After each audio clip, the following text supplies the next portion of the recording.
Hello and welcome to the Wakpadan Bassett Creek Oral History Podcast, where our guests discuss ways that they and other Indigenous peoples have lived, worked, and played in the Wakpadan watershed for thousands of years.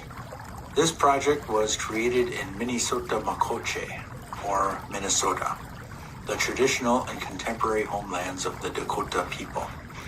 The project was co-led by Dr. Casey Keeler and Crystal Boyd, with support from community partners. More information is included at the end of this episode. On behalf of everyone who contributed to this project, thank you for tuning in. All right, good afternoon. Today I'm here with Roxanne Gould to participate in the Wakpadan Bassett Creek Oral History Project. Good afternoon, Roxanne. Good afternoon. So we're going to go ahead and jump in and ask Roxanne some questions about the geography of the Bassett Creek watershed. So when you think of Bassett Creek and the area surrounding it, do you think of this region in particular ways as a Native person? Absolutely. I'd like to start off with just introducing myself in my language. And then I'll answer the question. Buju nendeno magana duk. Bidabi no quaint indigenous cause. Get you acquainted on Anishinaabe and Dao, Minowa, Odawa, Minowa, Ojibwe, Bashabitown and Dunjaba, Makwan and Dudame. So what I said was, greetings, my relatives. My name is First Light of the Day Woman. That's my spirit name. I am Grand Traverse Band, Odawa and Ojibwe, from a village called Bashabitown in Michigan, and I am Bear Clan. But today I live in the homeland of the Dakota people here in Golden Valley, Minnesota. So, and I moved here 16 years ago. I've been in the Twin Cities for about 26 years. And every place I go, I think about it in terms of the First Peoples. And I try to honor that, whoever the First Peoples are, and try to develop a relationship with those peoples to find out what kinds of things that they value, that they support, what their history is, what kinds of things they need from people who are living in their homelands. Because I would want that from others who are come to live in my homeland. And so when I moved originally to Minnesota, I knew that this was all Dakota homeland at one time. It from, southern Minnesota clear up to the northern boundary waters. I knew that was all Minnesota Makoce.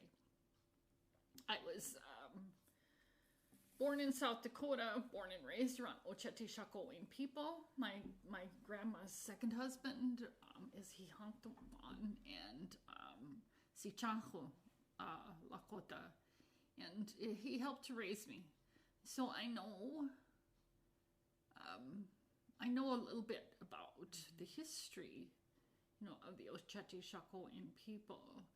And before I came here, I worked in Sioux City, Iowa, and I worked with a lot of Santee Dakota people, who were greatly impacted by the history, particularly the exile that happened here.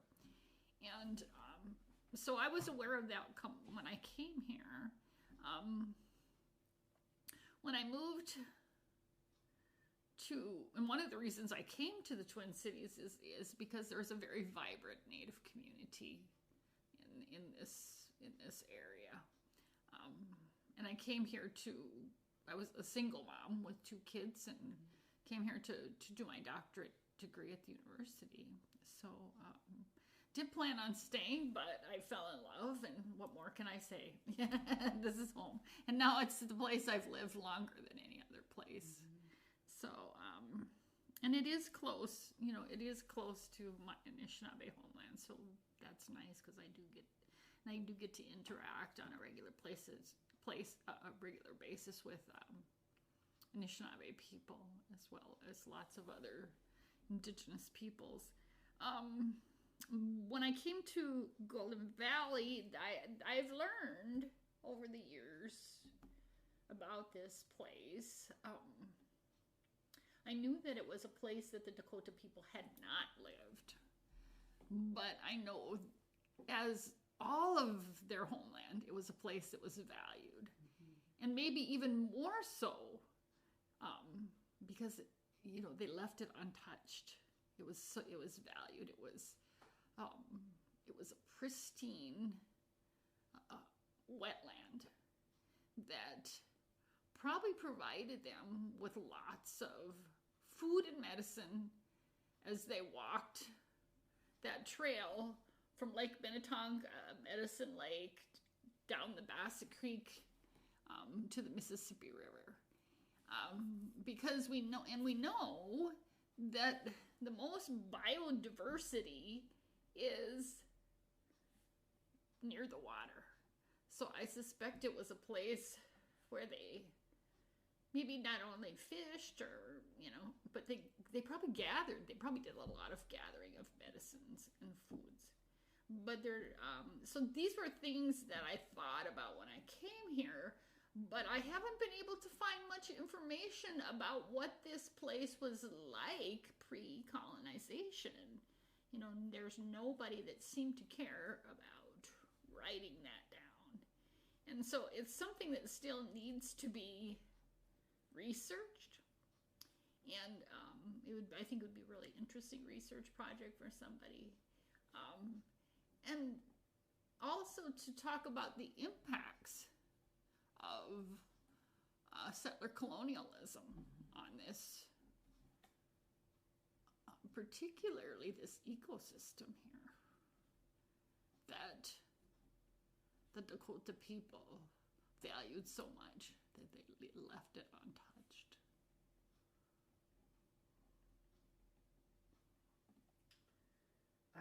I appreciate those thoughts on thinking about what does it mean to be a Native person living in somebody else's homelands, and the responsibility as a Native person and a Native woman to learn about those communities and those histories as well. And thinking about this Bassett Creek area, has living here informed your identity, if at all? I think any place you live helps to form your identity. I think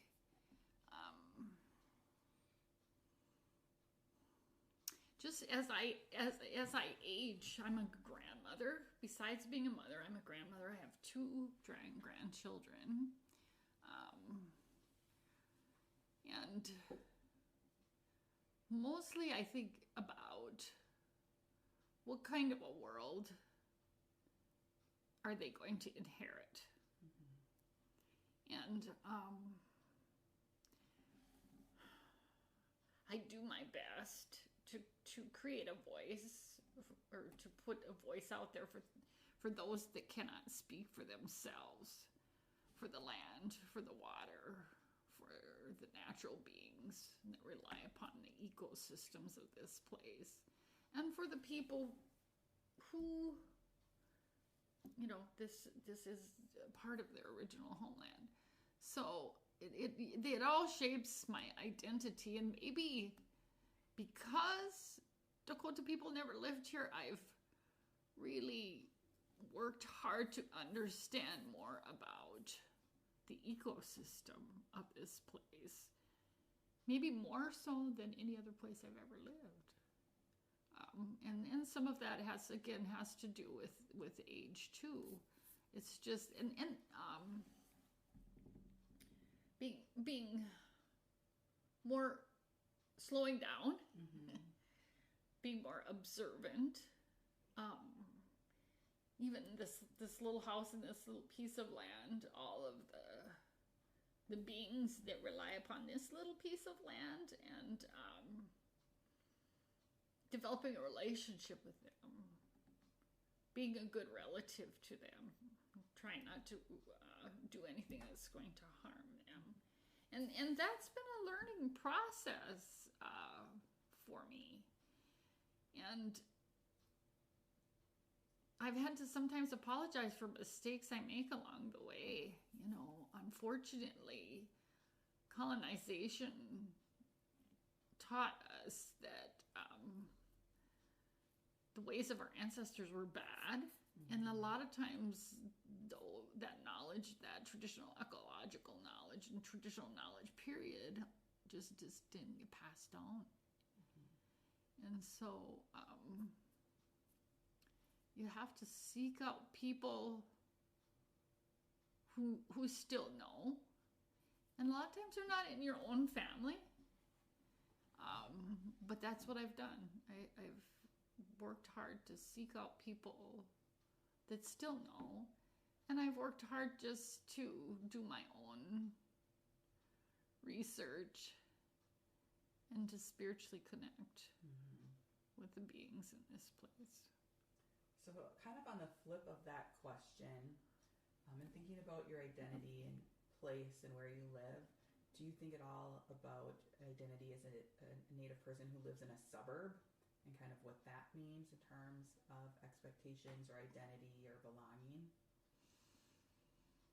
I don't think about I don't think so much about suburb or city or whatever. I think about my relationship to the land on which I live.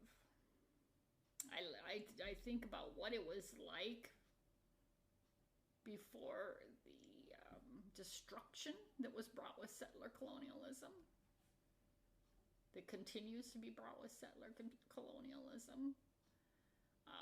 So I think about it more in terms of just the land that I live on, and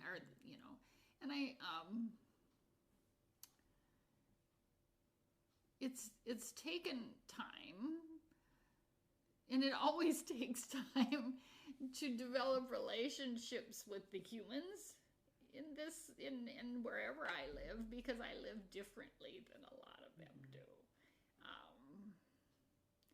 And I think what they've come to realize is that we're not a threat to them. You know, we're not trying to cause them any kinds of harm. We just choose to live differently. And at some point, I hope we even maybe influence some of them to live differently as well. But yeah, so I don't really think about myself as a suburban person, because if I want to, I can access the urban area. I can access more rural areas, and we work on a Dakota land recovery project out at Upper Sioux. We teach, up in the beautiful Lake Superior watershed areas. So, I just don't. I just more or less think about my responsibility to that piece of land. To that, and I don't mean about piece of land, to that living place, because this is a living entity here. So you've touched a little bit on this, but are you involved in any cultural activities in this area, or perhaps even in Minneapolis? Or is this something you feel you need to return to your tribal community or reservation in order to connect in a cultural way? No, I've always been involved in cultural activities and spiritual activities. Not so much here in Gold Valley, because there hasn't been any other than what we do here. When we do ceremonies and stuff in our own home or on our own piece of land, or we have people gather here. But in the urban area, I was very involved. My husband and I started a Dakota and Ojibwa language immersion school in Minneapolis, and have been involved with doing work with many different Native organizations. Our kids work in the community and so forth. So we have always been involved with the community in many ways. My grandson is a champion powwow dancer, so that's part of our life as well. And my husband and I work, like I said, with a project called Makoce Ikikcupi, which is a Dakota land recovery project, where we're purchasing back Dakota homelands with settler donations and working then to restore that land and to create sustainable villages using traditional Dakota architecture, building earth lodges so that exiled Dakota people can come back home. And we've worked with several non-Native organizations providing Native voice. I chaired the Indigenous Roundtable for the Science Museum for a number of years. Now Darlene and Jim are doing it. Because they have the second largest Native collection there. So they have a responsibility to our communities. And, and of course, we work up north at University of Minnesota-Duluth and work with communities there as well. So it's really a part of everything that we do. I'm interested in hearing a little bit more about the Dakota Land Recovery Project. Where is that based? It's in Upper Sioux. I mean, it's right by Upper Sioux. We just purchased our first piece of land. It's a village now. We call Zani Otuwe, healing, place of healing. And we just finished our first Earth Lodge there. Although we started it 3 years ago, we got a stop work order from the city of Granite Falls because it didn't adhere to modern building codes. But the Earth Lodges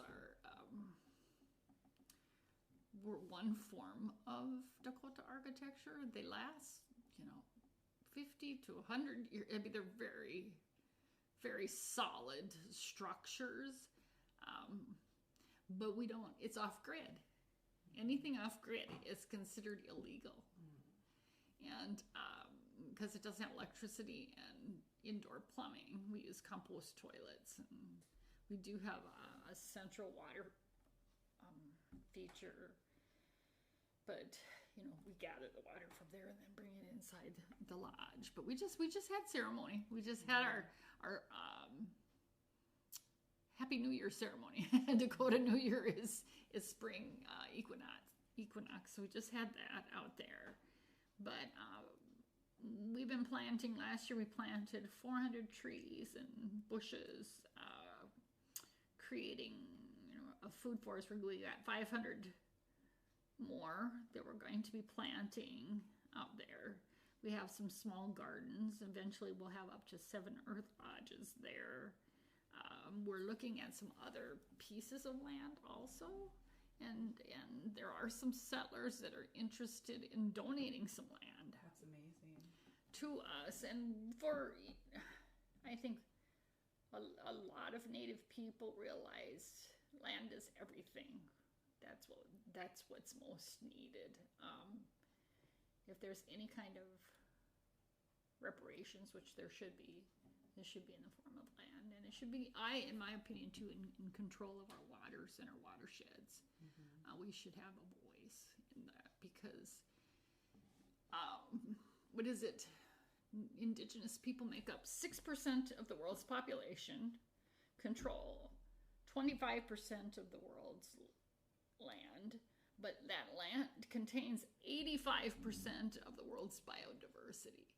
So we're really the only ones. We're the only ones that I think are a hope for a healthy planet. So it's to the advantage of settlers to return those to return those lands and control of those waters to us, because we will make sure that they're healthy. Mm-hmm. It was interesting too, because my village, over in my homeland, we had a river that had been dammed and just became toxic, and they used to move logs down and so forth. But they came to my tribe to ask to help to restore the health of the river. Mm-hmm. And I think that's what needs to happen here too. It needs to happen with this watershed. This watershed is not healthy. It's not a dump anymore. Bassett Creek is not a dump. At one time, people used to dump all kinds of crap in it. And they even were going to make it a sewer. They might have even made it a sewer at one time. Yes, this beautiful watershed. This is beyond my understanding. We don't have that today, but we still have invisible things that are going into that water. It runs through 2 golf courses, which just put tons of chemicals, to maintain these pristine greens and so forth. So there's all kinds of invisible toxins that are still going into the water, and they'll even spray like for what they call weeds along the creek. I had to get after them about that. I keep telling them I would rather work with you than yell at you after you do something wrong, but they haven't chosen to work with me on things. I'm happy. I've tried to seek out to serve on the Bassett Creek Watershed Commission. When they said, well, that position is full. I've talked to city council people. I've said, I'm happy to help. I'm a professor. I know a few things, but no one's asked me. I'm glad you kind of brought this back to Bassett Creek and the watershed, because something I was thinking of when you were first speaking about the Dakota Land Recovery Project is if you think that something like that could work here in the Twin Cities and in this region. Oh, absolutely. What that might look like. What a great question. Oh my gosh, I love that question. And thank you for your willingness to go with me off the question list. No, yeah, I love it. I really like having a conversation. That's our hope, because every place in Minnesota is, and this is throughout Turtle Island, right, is somebody's indigenous homeland. Yep. No matter like where you work, recreate, worship, live, it is somebody's indigenous homeland. And absolutely it could work here. It could. We could set up sustainable communities here as well. I think there's a fear on the part of developers that maybe settlers might like this too, because if you've ever been inside an earth lodge, it's beautiful. It looks like a pile of dirt from the outside, but it's so well insulated. Even in the dead of winter, it stays about 58 degrees without the wood stove burning. And inside, this is beautiful tamarack walls and so forth. But no, absolutely it could work, and it would create a much, much smaller carbon footprint.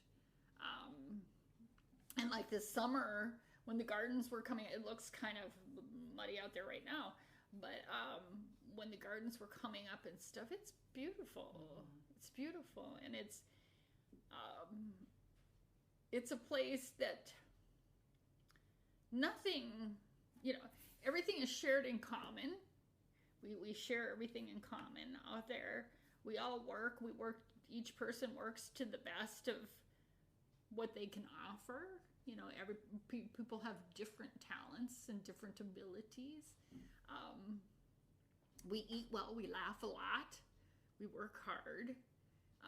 And it's good. And we have little kids running all over, and they get to breathe fresh air, and and they're tired at the end of the day. It was so beautiful that when we did the ceremony, the solstice ceremony this past week, after we ate and after we'd had sweat and, you know, we did all of our work and stuff, there was a couple little kids that crawled up on the bed and were sleeping underneath the buffalo robe. Yeah, they were just sweet, you know. I was like, this is what it's all about, you know. This is, and it's there's other places throughout the country that are doing. We're going to be visiting a place in Alabama, Makoce Creek. They have 240 acres that is doing something similar. So I think it's very possible.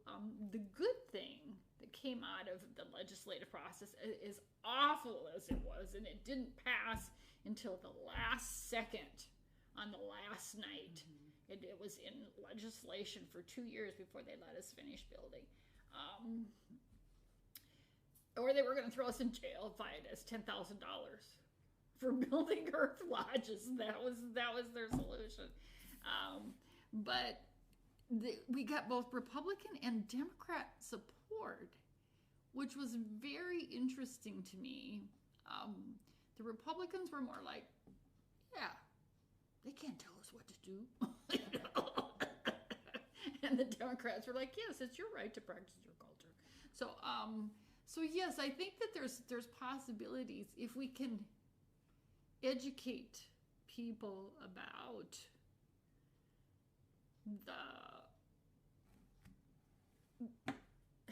the benefits of living closer to Earth. And my hope is that Indigenous peoples across Turtle Island will begin to all do this. Not every Indigenous person is going to choose to live this way, but I think there's a lot of us that would, you know, and yeah, it's, you know, capitalism is set up in a way that, so you'll buy more stuff. Everybody's got to have their own house. Everybody's got to have their own cars, got to have their own computers, got to have their own washers, dryers, got to have everything. Where if you share those things in common, you don't buy as much stuff. You don't have to buy as much stuff. It's a completely different lifestyle. So yeah, I think it could work. I think it's, as we would get closer into the city, I think some people would really freak out, but I think certainly on the edges of the cities, on the edges of the metro, I think it'd be wonderful.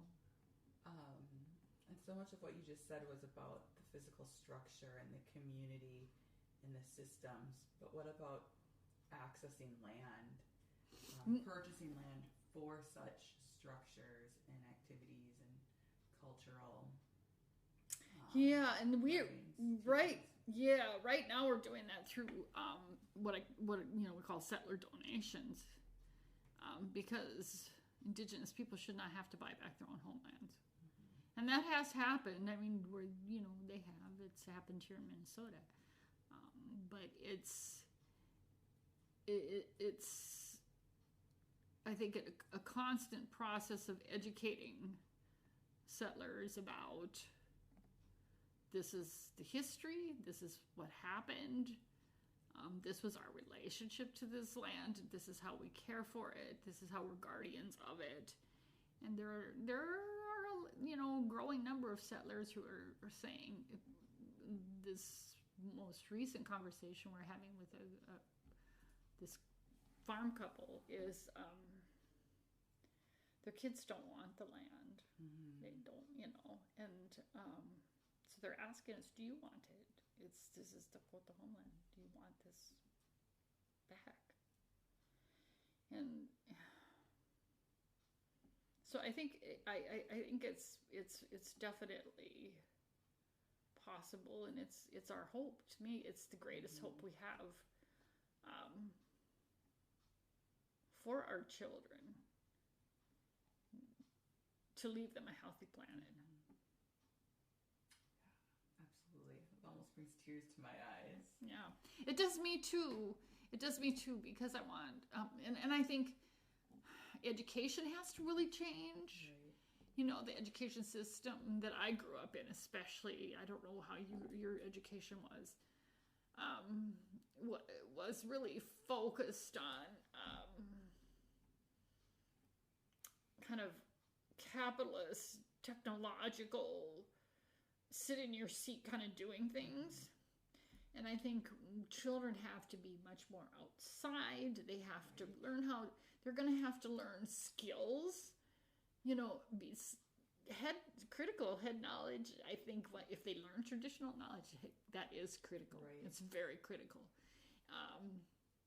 That will come. But I think that's something that's going to have to change. And we know that. We know our education systems. And I'm in education. That's my field. But we know it has to change. Right. For this planet to survive, where kids have to have a greater relationship to the natural world. And they have to learn how to do things. They're going to have to learn how to grow things and gather things and be in relation. Right. That their food just doesn't come from a box in the grocery store. And, they'll have to learn things. I think that would just be so significant if we think about the geography of the watershed, as you mentioned, going from Lake Minnetonka to Medicine Lake to the Mississippi River. If there was a way for Dakota people to access their homelands in this watershed and be able to do something like an Earth Lodge to provide cultural teachings, that's also just not for Dakota people. Right. That's for all people and all youth, and how significant that could be for future change, positive change. Yeah. And I also think about the role of universities. You're at Minnesota-Duluth, I'm at University of Wisconsin, and some of the most innovative and cutting-edge classes are those classes that get college students outside in the environment. Yes. So it's like we can see it at the collegiate level, and students are so drawn to that, and the instructors get such accolades, but why is there that gap? It's truly remarkable. Yeah, and it's so we do have to change it. I remember my granddaughter, one of the things you asked about, what some of the things that we've been involved in here in the metro area. I became involved in language immersion. First of all, my doctoral dissertation was working with the Maoris in Aotearoa and looking at their educational movement and their language revitalization movement. And when I returned, my granddaughter was born. We put her in an Ojibwe language immersion school, and it was so amazing. What an incredible place to start her educational life. And I don't think it's ever quite lived up to that experience since then. Hope Flanagan, who's actually Seneca, but she's lived in the cities for long, and she's like me. She believes you should understand the original people here and, follow their protocols and stuff. So she learned Ojibwe. She's a fluent speaker of Ojibwe. And so she taught along with Lillian Rice, who was Potawatomi, but spoke fluent Ojibwe, fluent Odawa. She spoke like 5 languages. And she was an elder, and she's now passed. But anyways, so they were my granddaughter's first teachers from the age of 1.5 until till she was 5. She kind of went to a high five program in between there, but then she'd go to after school stuff there. But Hope would have them outside all the time because she's also self-trained ethnobotanist. One of the best, I think, in Minnesota. And much of her food, she works out at Dream of Wild Health, but much of her food is wild food that she gathers, and her medicines are wild and so forth. So she had the kids outside, and not just, it was every season, So when she had to go to regular school, she really didn't like it at all because she had to sit in a seat all day and blah, blah, blah, blah, blah, blah, blah. So it was really tough. It was really tough for her. So, yes, education has to change. Kids have to learn. We all do. We all have to learn by doing, and we all have to connect because our spirit demands it. We're part of this ecosystem. We're not stewards over. We're part of it. And we have to, and when we're separate from it, it hurts our spirit. Right. So transitioning a little bit, Wakpadan is the Dakota name for Bassett Creek. What do you think about the role and importance of language and place names, particularly in these predominantly white settler spaces that we're surrounded by? I think it's vitally important because it tells us it tells us some of the history of this place, about who was here first, about the relationship of those first peoples to this place. It tells us a lot about the ecosystem of the place, because it a lot of times it'll talk about some of the natural beings.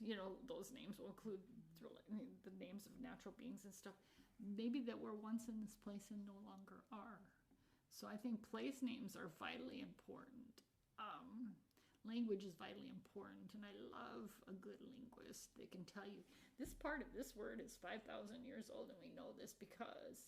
And one of my Ojibwe language teachers is like that. He's a linguist, and I love that he can pull so many beautiful teachings from such a small part of the language. Mm-hmm. So, and I'm not a fluent speaker. I've been learning it as a second language, and I will always be a learner. My grandfather was the last first language speaker in my family, and he was a product of boarding schools and felt like he shouldn't teach it because it was a very abusive experience when he would speak the language. He was beaten and ridiculed. So we didn't learn it from him. But I think the language is vitally important. And Dakota is especially in danger. There's maybe more first language speakers in Canada, but there's only a couple left here in Minnesota. And there's some people who, like Tante Masa and Shishokadutta, her language teachers that speak very well, but it's still a second language for them. This really has me thinking also about the significance of having access to the land in order for young people to learn the language as well. And it's amazing because even, as we work out in Zanio Tue, it's like your DNA begins to remember stuff that your ancestors knew just by being there and engaging with the land and the spirits of that place. Our first place is only 21 acres, but we're already, getting so much affirmation from the land and from the spirits that what we're doing is a good thing. And that's beautiful. That's life affirming. That's hopeful. And also we see some of different animals coming and returning, just as I see here. If you provide something for them that's life affirming, they'll come. And you let them know that this is safe. It's a safe place, and we want you here. That will come. So yeah. Did I answer that question? Yeah. Okay. Something that I'm just thinking of hearing you speak. We've talked about language and land, but having access to both of them is really important, and I think something that we easily forget or lose sight of. We can teach folks the language in a classroom, but if they don't have access to the land, their homelands, that we're kind of also doing a disservice. Yeah. Well, and I think the land itself is healing. have to be in relationship with it and all of the beings of the land, and how else do you know who your relatives are? It's like not knowing who your human relatives are, you know. You long for that, right? If you don't know, and I think our souls long for that relationship with the other beings that we no longer pay attention to, you know, so often. So I think it's healing. I think it also really stimulates you intellectually. It's not just spiritually or physically, but I think intellectually, because you begin to ask questions. You know, we never have enough time out there with our elders, with our language people, because we have so many things to talk about. We never, you know, we don't ever run out of things to talk about, because it stimulates, like, oh my gosh, what about this? But what about this? And you know, and some things, it's not that the elders always know, or even the language people always know, but you begin to put it out to the universe, and we figure it out. We figure it out. So, yeah. I think this all underscores the significance of Native people, Dakota people, having access to their land in this watershed, right? So it's not so far away. It's not at all. We have so much to learn from the watershed and this environment, and it provides so much for us that unfortunately we've lost sight of due to development and capitalism and it's environmental harm. We have to realize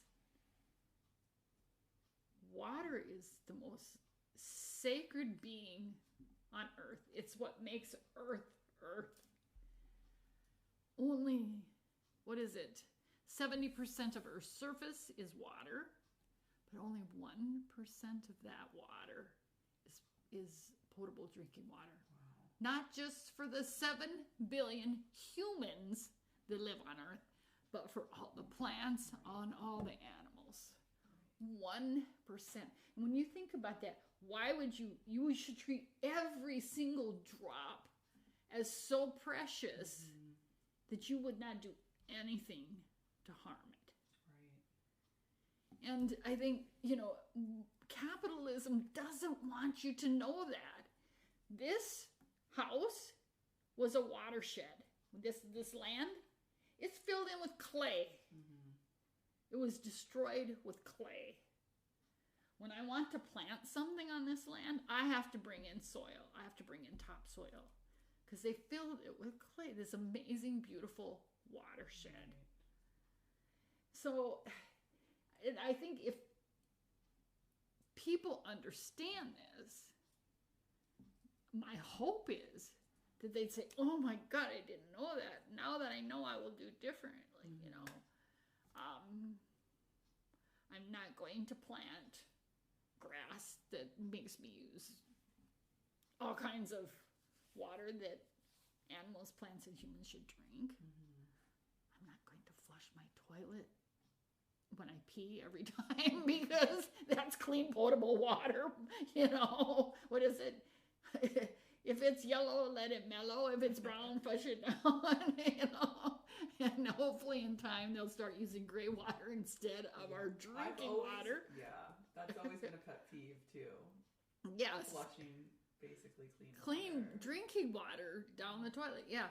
So these are things that when they ask people like Jim and I to come and talk, they want to hear about the cultural, the pretty, you know, the foods, festival, feathers. Stereotypes. foods, festival, clothes, and feathers kind of thing. They don't want to hear about this kind of stuff. But this is really the deeper stuff, you know, that we've had relationship with for thousands of years. It's why we were able to live in our homelands for thousands of years without causing harm. But we all have a responsibility, not just the native people. Absolutely. Oh my gosh, even more so because we're such a small. What are we? 1% of the population, 2% of the population here in Minnesota. So we are a very small part of the population. Everybody has responsibility, and if people can all start thinking, how can I do better? We will do better. Right. So part of doing better is a way to think about this oral history project. So this oral history project grew out of the Valley Community Presbyterian Church land acknowledgement process. So what do you think about land acknowledgement statements broadly? And after that work has been done to create a responsible land acknowledgement statement, what do you see is necessary follow-up and supplemental work? Well, what's important is the supplemental work. What's important is the follow-up. The land acknowledgement statement is like telling somebody, I'm sorry. And if you don't change your behavior, then it's meaningless, right? So I think I wouldn't tell people not to have a land acknowledgement statement, but the follow-up is what's important. It's not the follow-up, I would say the reparative work is what's important. And there's a lot to repair.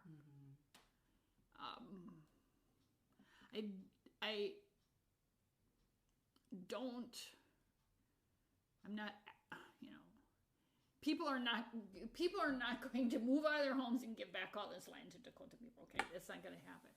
But what they can do is they can think about their relationship where they live to the land in which they live on, in the community in which they live, how they carry themselves, what they purchase, what they consume, what they throw away and so forth, all of that. They can think about that and how they do that. But they can also look at supporting native projects like Makoce Ikikcupi that is working to restore the land and provide access to Dakota people to their homelands, which is going to ultimately contribute to the health of the land itself and to all of the people who live here. I like this answer because so much of what a lot of folks think about when they think about a land acknowledgement statement is to think about the history. Mm-hmm. But if we just look at the words land acknowledgement, it is about the land, Mm-hmm. the land today. And that's really important. Yeah. So thinking about this land, what advice would you like to give to those who help manage and steward the Wakpadan watershed in the surrounding area today? Are there any particular changes or incentives that you would like to see?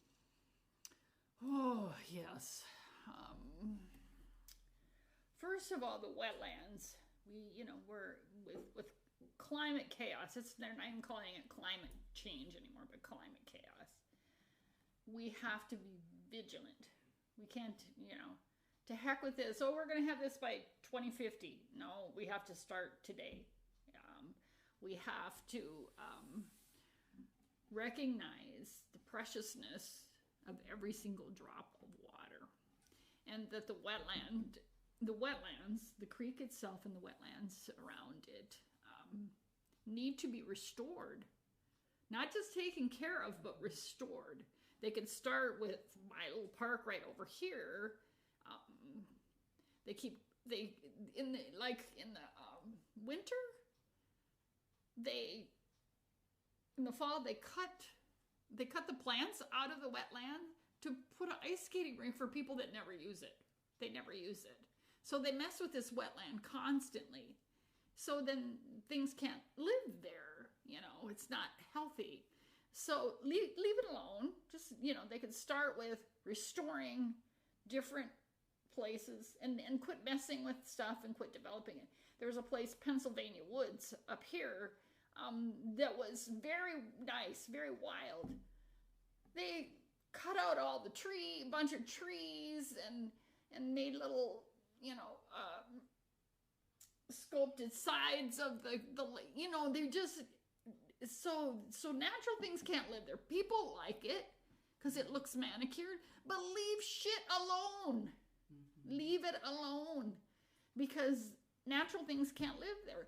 Find more places to restore back to the natural habitat.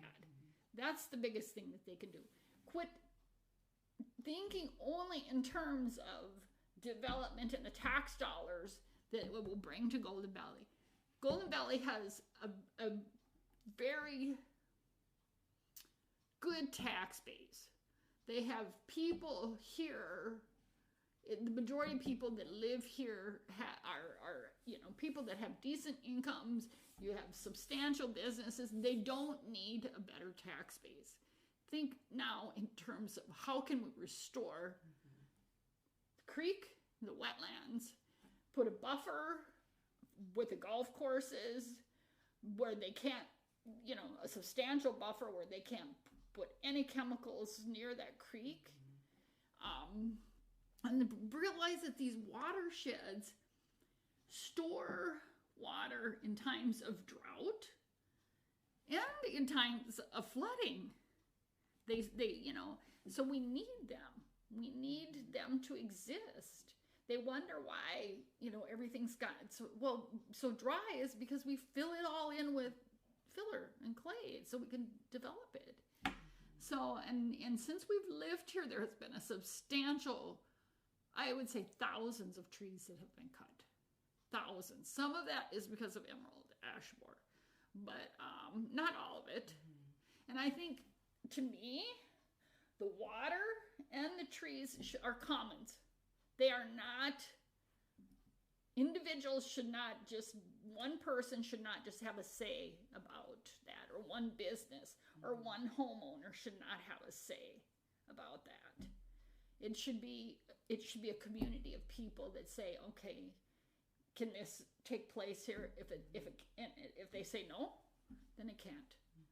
Is this healthy for the land and for the watershed? No, it cannot take place. I swear to God, I think the people that they hire in the environmental program are people, somebody's son that needs a job, because they go out and they're just spraying stuff, to kill, I think, invasives, but they'll spray, they don't know what they're doing, they spray good plants as well. So, and not every dead tree needs to come down. That also provides habitat for beings. And if you begin to, this then could be a more inviting place for Native people to come and teach people about the amazing ecosystem and food systems that were traditionally here. I like thinking about the waters and the trees as a commons, and just because you own a particular piece of land doesn't mean you get to cut down all the trees on your property if you so wish. We had a maple tree on the side of the house here, but it belonged to the former owner there. They wanted to put in an egress window. That tree provided shade for that house, this house, several houses. It was massive, beautiful, healthy maple tree. And they cut it down. Couldn't do nothing about it. It was heartbreaking, and I swear to God, I felt that tree shake before they touched it. It just was heartbreaking. It made me cry. And it's just,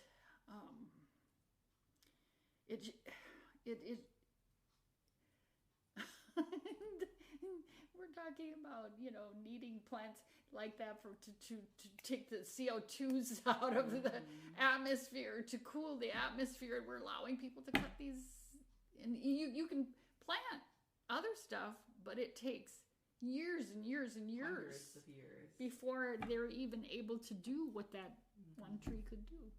Right. Again, I think this comes back to responsibility. Absolutely.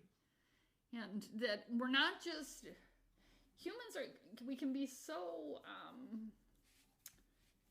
ego-driven and so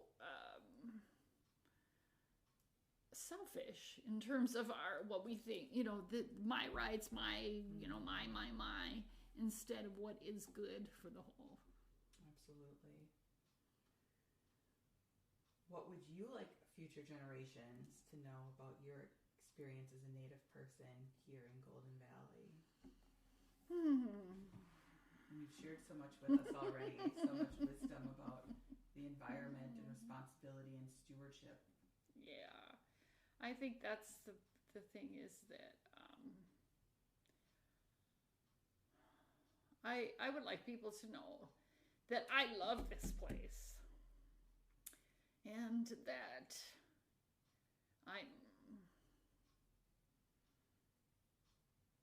want them to love it too, and that I'm here to work with them to create and sustain a healthy home for us all here, as the Dakota people once did. Is there anything else you would like to share? No. That's more than you probably needed. Well, thank you so much, Roxanne. You're welcome. Miigwech for listening. Naya chopna becha wopira tanka unkenichiapi. Thank you for listening. This project may serve as a model for other communities that seek to go beyond land acknowledgement. To learn more about this oral history project, please contact Hennepin History Museum. The project was produced following the standards and principles of the Oral History Association. In addition to this podcast, the interview recordings, transcripts, and narrator files included signed legal released agreements can be found at the Hennepin History Museum. Funding and other support was provided by the St. Anthony's Falls Heritage Board, Hennepin History Museum, Valley Community Presbyterian Church, and the University of Wisconsin. This publication was also made possible in part by the people of Minnesota through a grant funded by an appropriation to the Minnesota Historical Society from the Minnesota Arts and Cultural Heritage Fund. Any views, findings, opinions, conclusions, or recommendations expressed in this publication are those of the authors and do not necessarily represent those of the state of Minnesota, the Minnesota Historical Society, or the Minnesota Historic Resources Advisory Committee. Anaya chopna pecha wopira unkenichiapi. Thank you for listening.